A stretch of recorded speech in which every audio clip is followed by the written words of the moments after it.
Hello everybody and welcome to the Australian Grand Prix that never was. Obviously we're all safe in the confines of our own homes. I've spent plenty of time in this study over the last few weeks, but in the middle of March the Sky F1 team was all down in Australia getting ready for the start of the 2020 campaign, and all that anticipation, all that excitement, and in the build up to that, both in the pre-season and also in the week leading up to the race, we'd produced a lot of content that we were hoping to show you in the race coverage over that weekend. Unfortunately, due to the coronavirus pandemic, that never materialised, but we thought it would be remiss of us not to give you that opportunity right now. There's plenty to see as Johnny spoke to Max Verstappen after he went head-to-head with Red Bull teammate Alex Albon in an icebox cooler race. Martin and Jensen reminisced and took a look back at the history of F1 racing in Melbourne. Paul caught up with new face Nicholas Latifi ahead of his first F1 season. And we spent the day in Barcelona pre-season with Lando Norris as he tried out this year's McLaren for the first time. But first up, Mercedes gave Ted Kravitz a late Christmas and an early birthday present all rolled into one, with the opportunity to go to their base in Brackley the night before their all-important pre-season shakedown and the filming day to see the genesis of their 2020 car.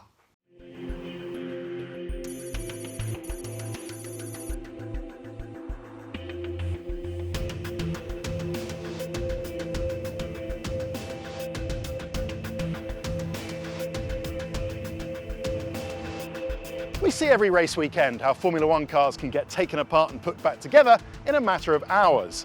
But how are F1 cars actually born? Well, we've been given unprecedented access at the World Champions Mercedes to find out. It's the day before the first time the W11 runs at a filming day in Silverstone. So let's go and take a look.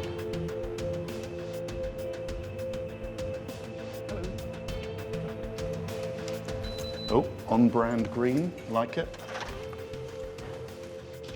Putting together an F1 car for the first time is a bit like packing a suitcase for your holiday, except that someone else is making your clothes, your shoes are being tested by a man with big feet, and your actual suitcase will only finish being made 5 minutes before the taxi comes to take you to the airport. So when did this all start? Started in November, December of 2018. Oh wow. There would have been the chief designer thinking about it. Yeah. There would have been a couple of his trusted lieutenants in the concept group, their equivalents in the power unit side of the company, so maybe 5 or 6 people. It all seems very calm and there's no one rushing in with a last-minute box of bolts that needs to go somewhere. Is this one under control? Are they all as calm as this? Well, it isn't as calm as it looks. There is a furious amount of activity going on. It's just it doesn't really do anyone any good to have people running around with their hair on fire. There's still a lot to be ready to get done even for tomorrow.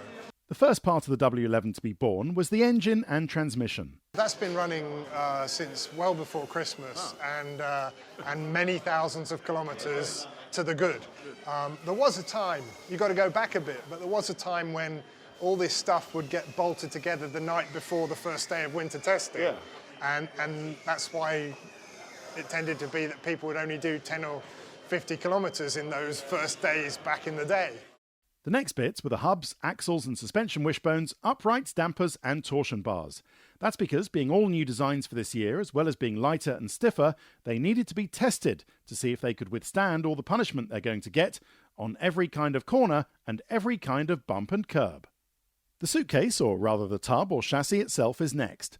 It's a large piece of carbon fibre composite with fiendishly complex shapes, structures, mounting points, bolts for the engine, holes for the fuel tank and so on, that it never really gets fully finished until the car leaves the garage for the first time. While the last pieces to be made are the aerodynamic surfaces, the front and rear wings, barge boards, floor, bodywork and diffuser. For all the people that work on that, this is just many months, like more than a quarter of a year, getting on towards half a year of intense pressure and worry and stress, with a huge payoff at the end of knowing that they did this. They brought this thing into existence and got it all ready. Who's doing what and what are they looking at? The guys at the front of the car, the people who actually physically bolt it all together, that's the crew that you'll see all the way through the year in the garage, who fix it when it crashes into a wall and who strip it down at the end of sessions and rebuild it for the next session. Do you know what? It actually feels like the night before Christmas in this factory. Everyone's excited, the bodywork's all on, the front wing's just being finished up here. And who knows, maybe the team will be gathered on these very stairs in this very room, celebrating championship number 7 at the end of the year. But first things first, to Silverstone and that all-important shakedown.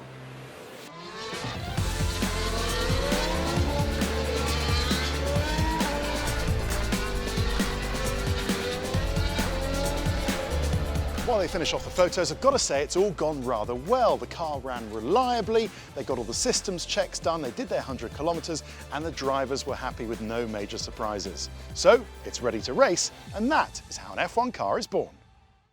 And a big thanks to Mercedes for all that access. And from one shakedown to another, McLaren, a couple of days before the first pre-season test in Barcelona, they kindly allowed Johnny Herbert to stalk Lando Norris on his first day back at work.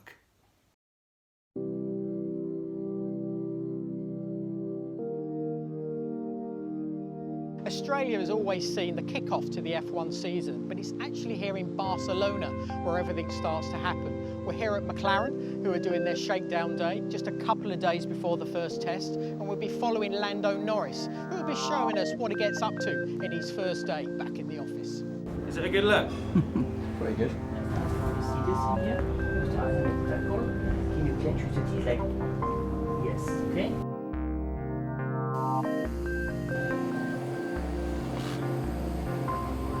What are you wearing on your head? My helmet. Yes, I know you're wearing your helmet. Yeah, what's all this? My mate is one of our partners. Yeah. Basically, they're reading my brain right now. It's more just to see the differences between me and Carlos. Yeah. And then for the guys of Mind Maze to try and figure out if there's anything that we can work on. It's good to be back, eh? 2020 season kicks off here, and now. Yeah, it's been a long winter, but I'm very excited. How excited do you get doing the first couple of laps that you're about to do? Once you drive, of course, it puts a smile on your face. Excuse me, I've got your teammate coming trying to interfere with me. Leave me alone, go away. I'm talking to the man at the moment, okay? Yeah, huh? You have my headset. Go and get your own headset. I've taken this away from you. Go away, Mr. Carlos. What's the sort of first things you'll be looking for when you get out there? The full throttle.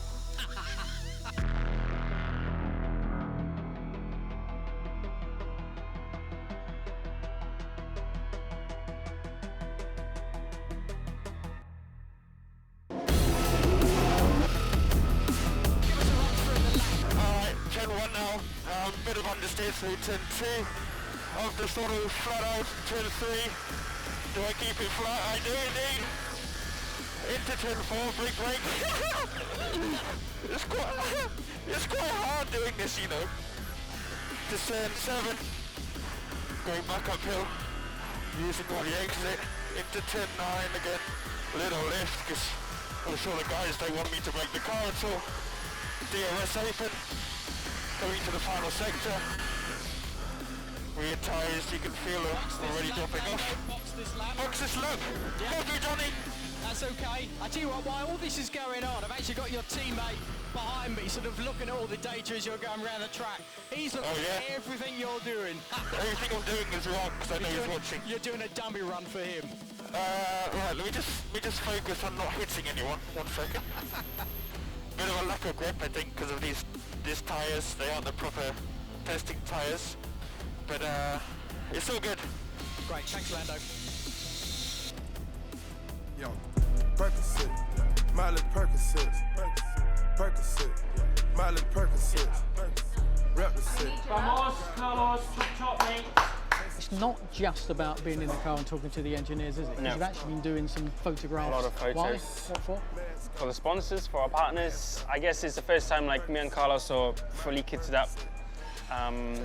The first time we're here with the cars, we've got everything here. We're in the brand centre. Carlos is going to be in the car this afternoon. What do you now do for the afternoon? I probably pop in the garage every now and then, watch Carlos, see how he's getting on. It's still good to hear his comments, see what he thinks, just to see if my comments are anywhere near what they should be, basically. It's my first time I get to really feel the difference between a new car and an old car. Do you design your own kit? I did not design this. Carlos, Lando, Hero's Walk, what's all that about? Losing the title. We do it every year for marketing purposes. Basically trying to look cool on camera for then videos that are used for our partners. Should we do a Hero's Walk together?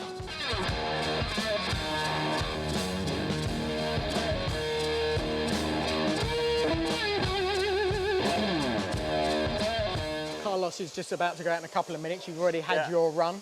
But I think the F1 fans at Sky want to have a little look at what goes on in the garage. You take my camera and take us around? Yeah. I mean, I'm not a presenter, but I'll give it a go. Take it away. So, these are tyres, all heated at around 100 degrees, 90 to 100 degrees, ready to be put on the car for its next run. They're just waiting for the green light, so there's obviously a lot of electronics and everything with the car. And there's a lot of guys back at base and a lot of guys in the truck bar at the back of the garage. Follow me. All the mechanics pit stop helmets. The blue ones are for the mechanics. Orange ones are for normally like the head mechanics or the guys who are more like directing things and telling people where to go and so on. It's a secret room here. This is where we keep all our upgrades. This is where Renault pretty much run the engine. They start the engine up.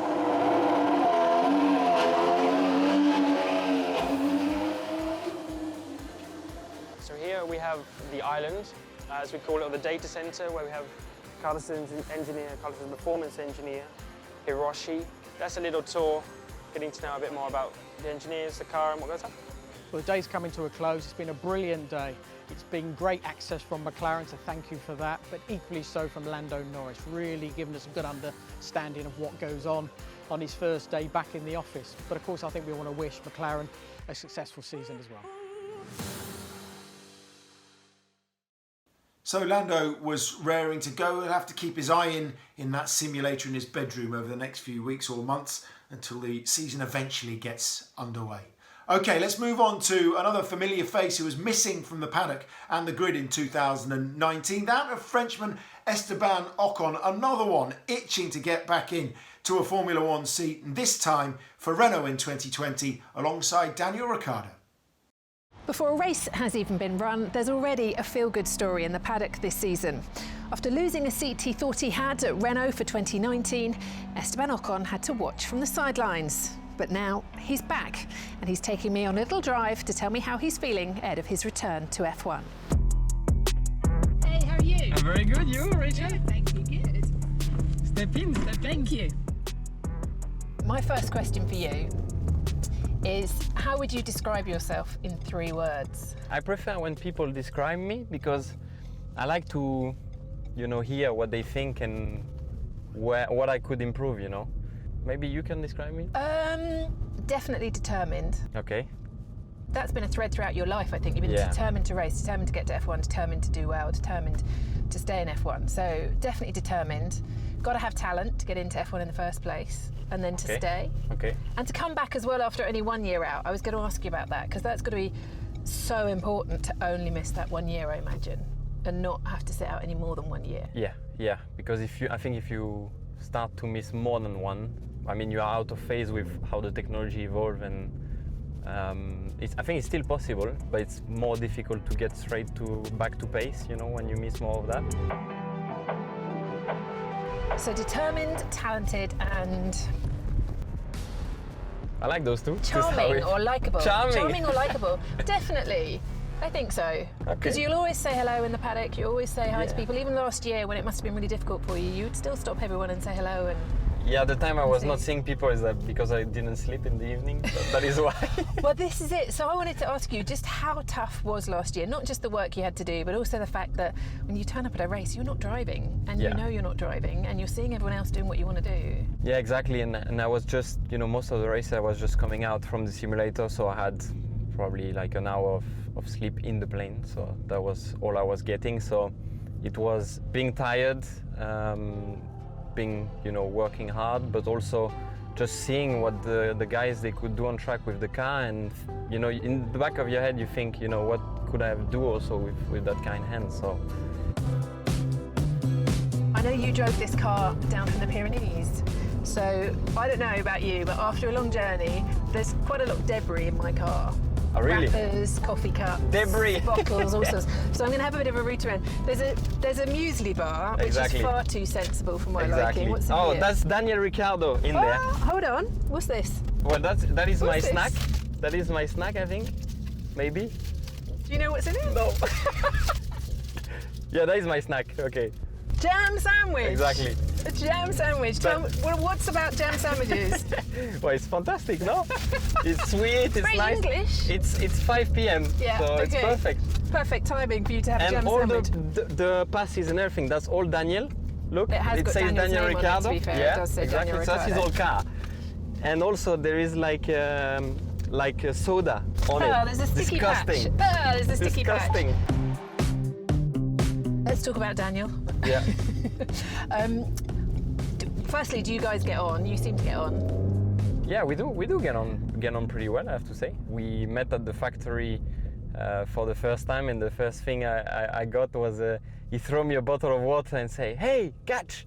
Turn around, and he got the bottle in the face. No, I was not expecting that. So yeah, he's a funny guy to work with. Of course, he's very different on track, very focused and very professional, like we are all. But yeah, he's definitely a cool guy, and it's a great chance to have him as a side for me, because it would be my chance to try to measure myself against one of the best. The team target is going to be to fight for the fourth place in the constructor, but one aim I want also is to be consistently scoring points at every race, like we've done more or less in 2017 with Force India back in the days when that was very strong. So this is the only way we are gonna manage to get those kind of results. Well, hopefully it will lead to a very successful season. Thank you. Well, I for one hope that Rachel had washed her hands before she touched his jam sandwich.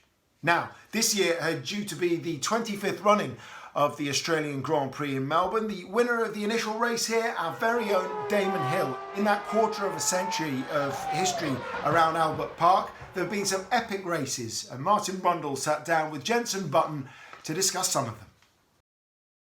25th time here, Jenson, in Melbourne for the Australian Grand Prix. Quarter of a century nearly. Amazing, isn't it? It is, and it's for me been the best way to start an F1 season. There's only been 1 year that I didn't start my F1 season in Melbourne. That was Bahrain. And it sort of took away from the start of the season a little bit, because this place is just spectacular. It is the best way to start the year. You know, beautiful sunshine, we're in the park, we're right by the coast. The fans love their racing here in Australia. And I think every driver and F1 team that comes here, you know, really gets excited about the new season. F1 is like my second family, and you're right, when you walk in the paddock here for the first time, I go, I'm back. Formula One is here. And it's such a lovely, quaint little paddock as well, isn't it? It is, and you're spotting people's new kit. You're also spotting the people that have changed teams. It's like, oh, you're in a different colour. So no, it's a really cool atmosphere, and they're frantically working this Grand Prix probably more than other Grand Prix, because everything's brand new. They've been testing, but what is it, 6 days of testing they get before the first race, and they always bring an update for the first race. So they are frantically working to get these cars ready for first practice. So it's a very busy weekend. I think a very high, tense, big adrenaline weekend. Yeah, one driver said to me, our car will look nothing like the one we tested for 6 days. Yeah. And you think, well, what was the point then? Yeah. But here they are. We'll see what they can do. I mean, I wrecked the first race here in 1996. I crashed on the first lap. Wow, that's one of the Jordans. This is what we feared at this corner, and that looks very nasty indeed. Johnny Herbert and DC got together, took my space. I went flying through the air, rolled it into a ball. I started 19th and I was 6th by turn 3, but I was upside down. Okay, so you weren't, I had this really amazing start. No, I blew up in quali or something. So did all the fans go, well, you bloody Poms? Because there was 3 of you. Yeah, and you that's all true. came together. That's a good point. 3 Brits managing to. I was so lucky with that. And then I got out of the car and I saw this red flag and I thought, that's a bit of luck, something's happened. I can get in the spare car. I remember when we had spare cars, you know, and if you had a crash, I had one in Monaco, immediately you jump out the car, it's not whose fault was it, you're running back to the paddock to get in your spare car. After he has had a checkup, it would not surprise me to see Martin Brundle getting in the spare Jordan and having another go. Up goes the thumb. Listen to the crowd. I remember having a crash in Estoril once, and I realised my teammate Christian Danner was in the same crash. And we looked at each other and literally ran to get back to the spare car first so we could start again. But I don't really like being famous here for crashing. No, and it was a horrific accident. You know, I've seen it many times because every time I speak to you, you always mention it. Yeah. You play it to me. No, it was a horrific accident, and any accident at that turn 3, it's never pretty. You know, Fernando's back in 16 when we were teammates. It was my fiance's first Grand Prix she's ever been to. And she saw that accident and she thought it was me because it was the same car. And then she found out it was Fernando and she's actually quite happy, but horrific accident. And it's a really bad place. I don't know why. Is it unsighted or what is it? What do you think the reason is? I think because there's a curve approaching it, and if you're amongst other cars, you arrive before you think you're going to get there. You know, you're unsighted a little bit around the walls, and it always seems to come up and mug you. That was my excuse anyway. And I think it's a really tricky corner because we've seen a lot of shunts there. Vettel had one going in there. DC and Alex Wurz came together.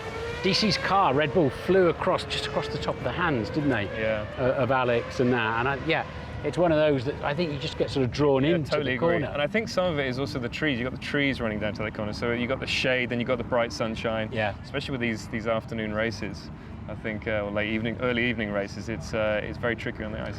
But you, of course, have had some wonderful experiences here. Your first victory for Brawn in 2009 set the scene for a championship year. Yeah, that was a pretty great race.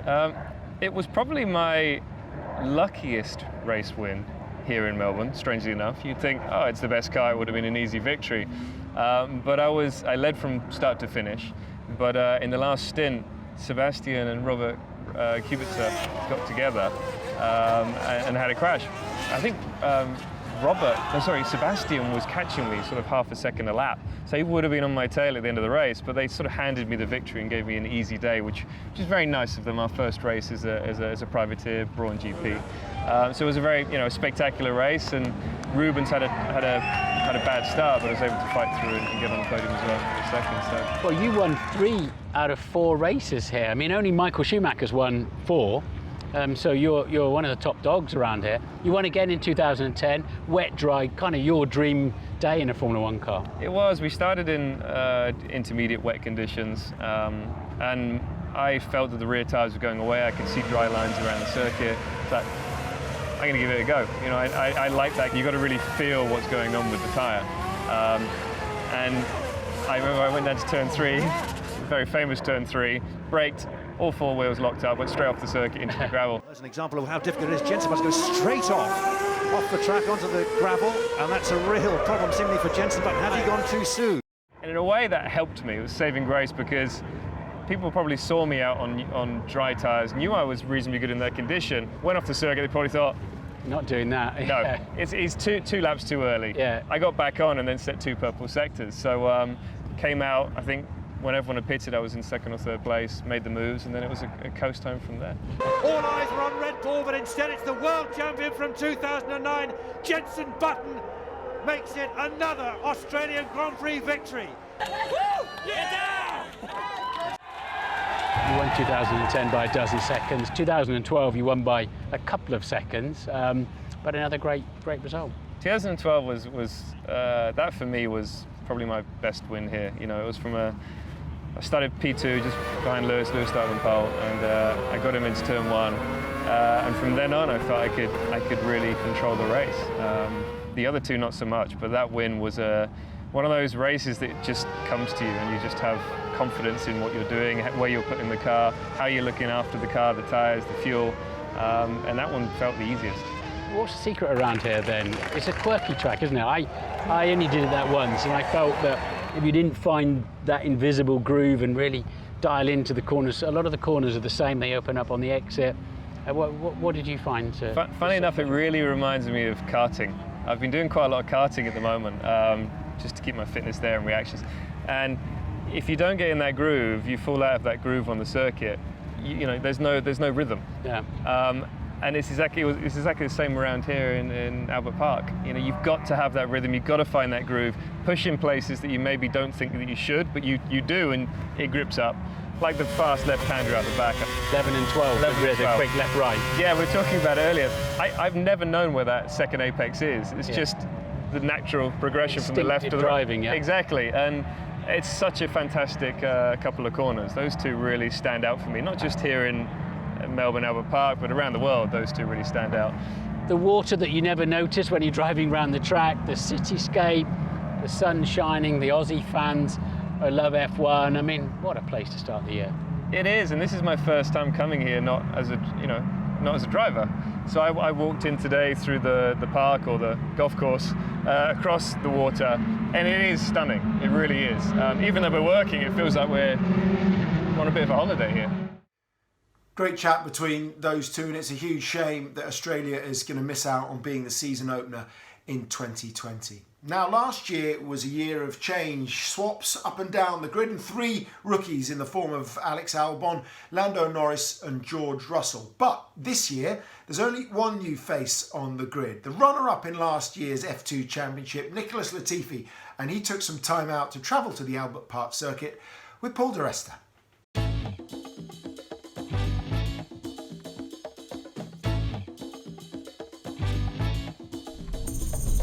So, Nicholas, you're the only rookie on the grid this year. Last year, obviously, there was a few more, and you've raced against some of these guys. How does that make you feel? Yeah, I mean, obviously very excited going into my first year as a full-time Formula 1 driver. As you said, I've raced against, I think, about 12, 13 of the guys on the current grid, so a bit of a element of familiarity there for me. Not going to be totally new, let's say, but definitely going to be cool to share the track with some of the more, say, well-established, experienced guys. So yeah, very much looking forward to it. You're obviously 24, I believe. Mm-hmm. Do you think that experience is going to pay off, you know, when you come into Formula 1? You know, because I certainly know when I joined Formula 1, I was a similar age, and I kind of felt like I wouldn't have been ready if I was any younger. I only started karting when I was 13 years old. Oh. So yeah, relatively late starter. I would say my kind of racing age, when you take to how many years it took me to get there, is just about right. So yeah, I definitely feel well prepared. Take me to the moment that you found out you were going to be absolutely 100% getting that drive. Let's say the first moment was when, you know, I was just out in a room with me and Claire, and she had told me that she had wanted me to be the race driver for this season. But yeah, it was definitely a very surreal moment when Claire told me. I wasn't expecting it at the time, so it was a bit of a shock. It was obviously what I was pushing for and hoping for, but just in that moment was a bit surprised. So yeah, kind of a wealth of emotions, let's say. You're obviously teamed up with George. You've raced against George in F2. He comes with a good reputation at the moment. You know, he's a Mercedes-Benz Junior. People are lining him up. Is that a good benchmark to be up against him early on in your career? Yeah, really excited to see kind of how I stack up against him. So I mean, the only time I raced against him in the same category was Formula 2 in 2018, obviously in different teams, and he had quite a strong, dominant year, won the championship. Really quick driver. I mean, it goes without saying the track record he had last year against his teammates. So yeah, I'm going to see how I stack up, and definitely be good for me to learn and kind of expedite my, let's say, learning curve as quick as possible. What have you seen his strengths are in testing so far? Because obviously, you know, you get to do the comparisons. I mean, for sure, just his consistency and kind of always getting the lap done when it needs to be. I mean, to have the qualifying record he did last year, I mean, that means he's obviously made no mistakes when it could be quite easy to in those certain situations. So from a driving style point of view, I think I'm just going to have to wait and see how things stack up as each session progresses. But yeah, definitely it's going to be a lot to learn. Interesting. Have you actually been in a race where you potentially could be strapped in the car, only have radio contact for 2 hours, I mean, in an actual race itself, no. I mean, no, for sure we've done race simulation and winter testing where I was, in the car for. Did it feel long? I mean, it's longer for sure than what I'm used to, but I mean, you just have so many things to focus on really that it just kind of the time passes. So I'm well prepared from a physical and mental point of view. You can do as much winter testing or as much preparation as you want, but I think when you're actually in the moment, that'll be the real test. Let's say, yeah. And what's the mood like in Williams? Obviously, after probably their most difficult year in F1 last year, how have they rebuilt that? Although the results weren't there, and for sure everyone was kind of disappointed and at times frustrated that we weren't getting the performance we wanted. For me, the environment in the team was really good, and everyone was kind of operating as if we were in the fight, which I think is quite important when you're in a situation like that. And for me, all the motivation and the work being done behind the scenes has been at a really high level to try and kind of address the issues we had last year. Everyone's made a huge effort, and just really credit to them for getting everything done. So does it feel any different when you drive into the track and the realisation this is the first day of the first event on official duty? Yeah, no, so far all just kind of feels business as usual with the team. I think sticking with the same team as last year and already kind of been in that environment definitely has made me feel quite a lot more comfortable coming into the first year. I guess you've done your track walk. Yeah, I've gone around 4 times already. Oh, have you been around 4 times? Because I got here quite early, right? So I ran around a few laps. It's a lot tighter than you think, isn't it? Yeah. I mean, some places, yes. Other places, it's wider than I thought. It's a nice track to come and drive. I mean, with the downforce nowadays, it's probably not so bad. But I remember, especially out the back, it was staying on the loud pedal was kind of a challenge enough. We have some space, including window wipers. Oh, the things are on the opposite side here. The blinker. Oh yeah, the excuses. Where do you live? You live in London, don't you? Now to the question on everybody's lips for 2020. What would be the F1 show game to be played on Thursday afternoons in the paddock? In 2019, it was, of course, the incredibly successful radio-controlled cars. Could we go one better this time around? Would it be medieval jousting, hand-to-hand combat, or monkey tennis? Unfortunately not. Fussball is the answer. First up, Russia against France. Welcome to the paddock here in Melbourne, bathed in glorious sunshine. And Crofty, last year we brought you Formula Radio controlled cars. This year, there's only one thing to call this. Well, absolutely. We have scoured the world for decent pub games that we can play on a Thursday afternoon here in the paddock, and we have come up, ladies and gentlemen, with Formula Fußball.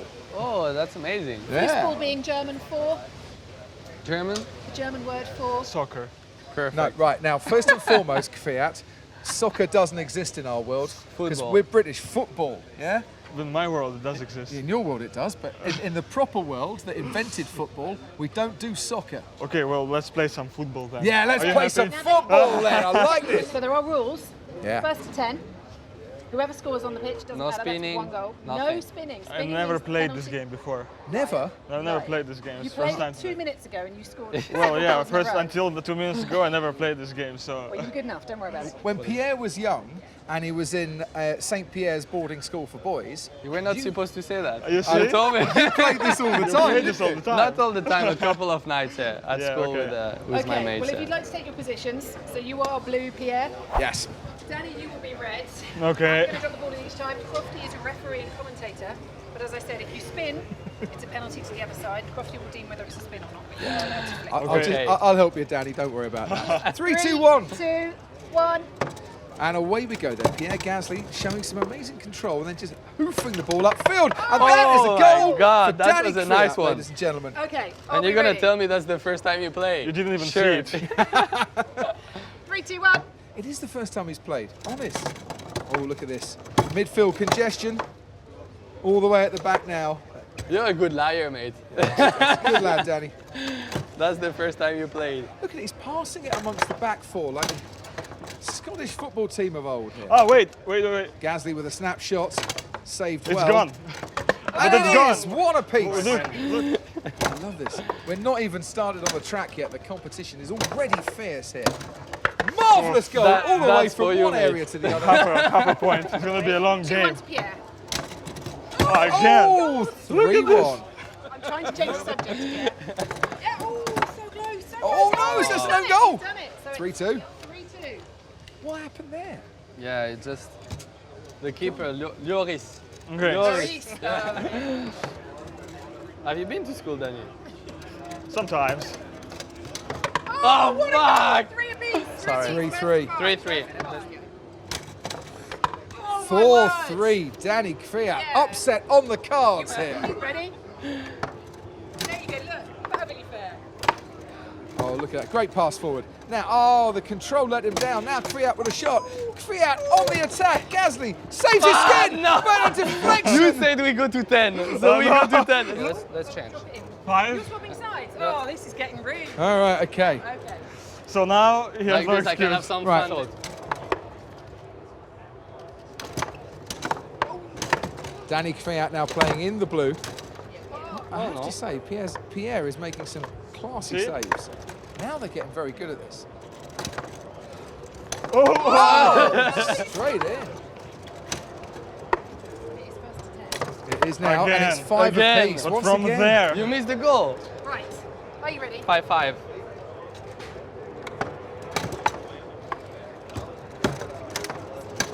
And it's, Oh my. oh, hit the post. And again. I haven't had a chocolate biscuits. No. 6-5. Right, 6-5. That's the first for everything. Okay. 7-5. 5. Yeah. Come on, Danny. Still one false move, one little slip up could prove costly at this stage of the game. You can cut the tension with a bread knife. But It's another goal. And that Is that fair? is 7-7. What do you mean, is that fair? What did he do wrong? I didn't touch the ball. And? Touch it next time. No, there is no Liverpool. Not yet. It's not the level of.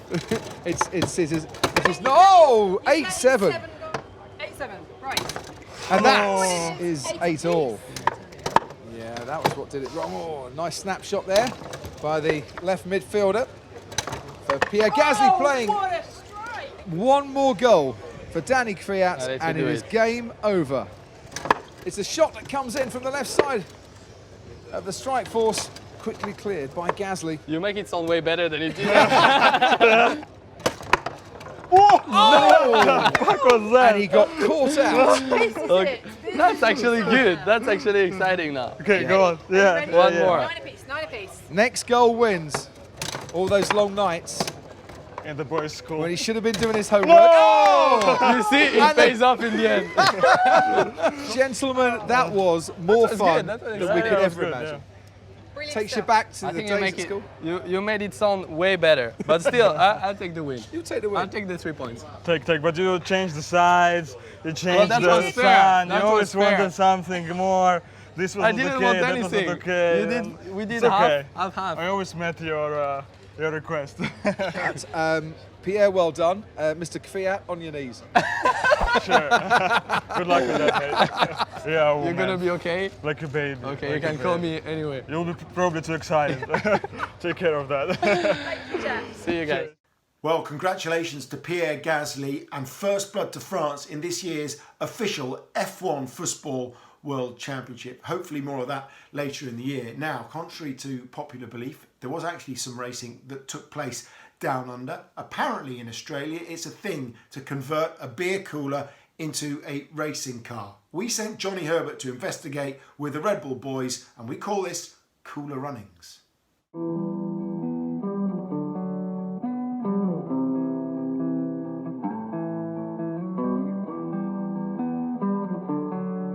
So we're here in Melbourne, first race of the year, but it's not for Formula One.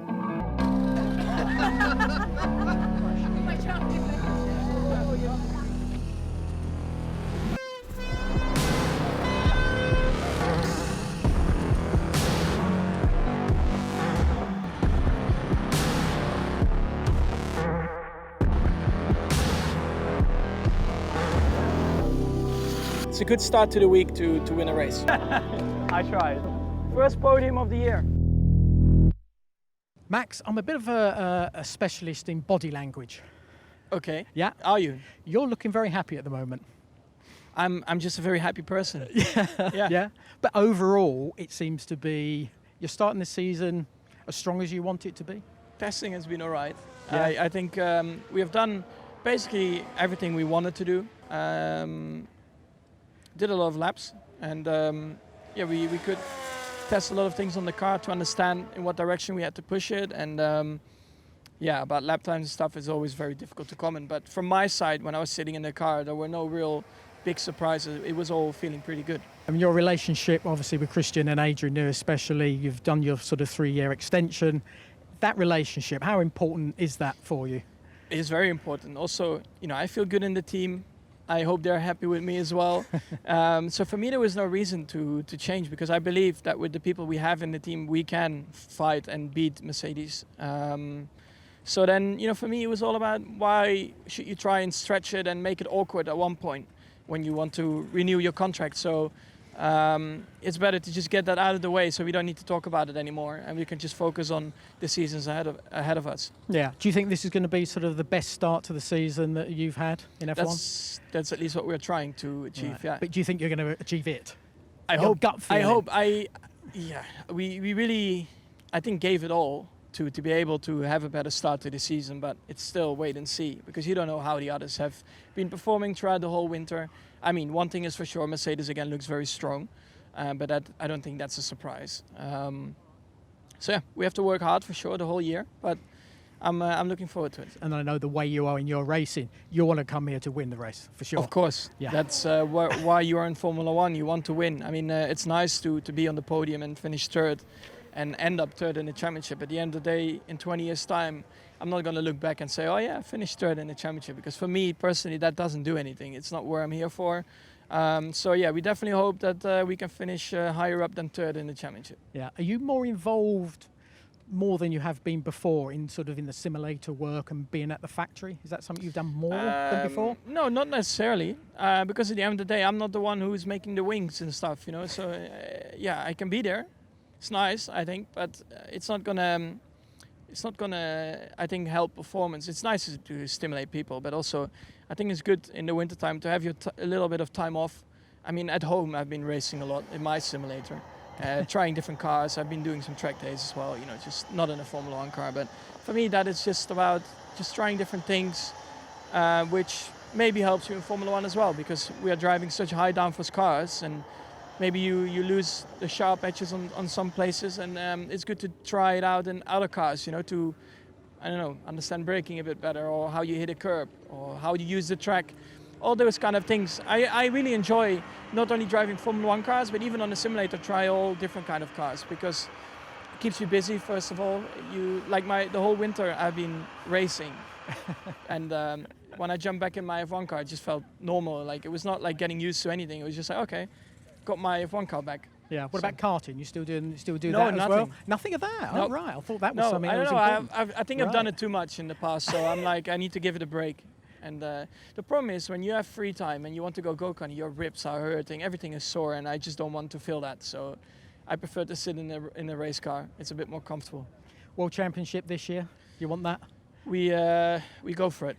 Yeah. As a team, that's the target. Yeah, but as a driver, for the every driver's year title. you want. I know that. That's definitely my target as well. Yeah. But you do feel that there is a chance that this could happen for you, Max Verstappen?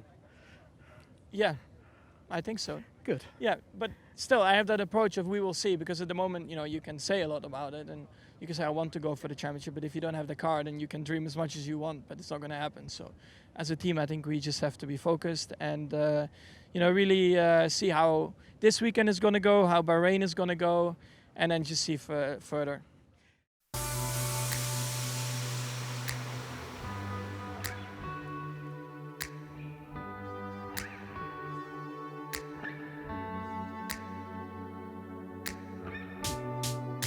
The whole track is flat out, by the way. But you won't. You'll think at the beginning it's no way flat out, but it is. Yeah. You just got to make sure you really lean into it. If you don't lean enough, it's going to go on two wheels. Who wants to go first? Johnny could give us a lead, couldn't he?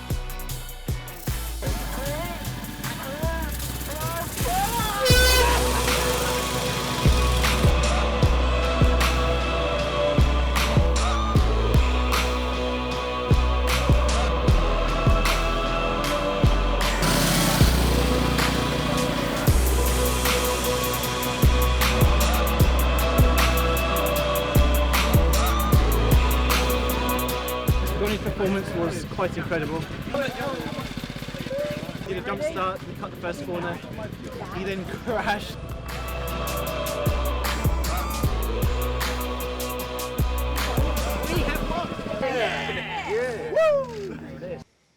Alex, start to the season here in Australia. Yes. You must be so up for it. This is the first time you've come to a Grand Prix, first Grand Prix. We've had a bit of testing. Yeah. After last year. Yeah, it feels good. It feels different to year one. Year one was definitely that feeling of, okay, here we go. Just roll up your sleeves and see how it goes. This year, there's kind of that feeling. You've been through it more or less. It's only been it's been 1 year, but you know what to expect. And yeah, obviously with a big team now, so it's a different atmosphere inside the team. But I'm enjoying it. How comfortable are you now in the team? Of course, you had that sort of half season last year. Starting this year, do you feel much stronger, much settled? Yeah, I'd say so. I think when you start in a team midway through a season, there's not that time to really sit down with the engineers and have that build up through winter testing to try the things you want to try. And so that winter test and that period from December to February was very much that, just having them chats with my engineer and seeing, okay, what do we want to work on, where do we see areas to improve, and how are we going to do that through winter testing. It was definitely beneficial, I think, just to have that time with the guys, because it's in the end it's only really been 6 months that I've been with them, so yeah. It's still relatively new, but it was really nice to sit down and have that kind of chat.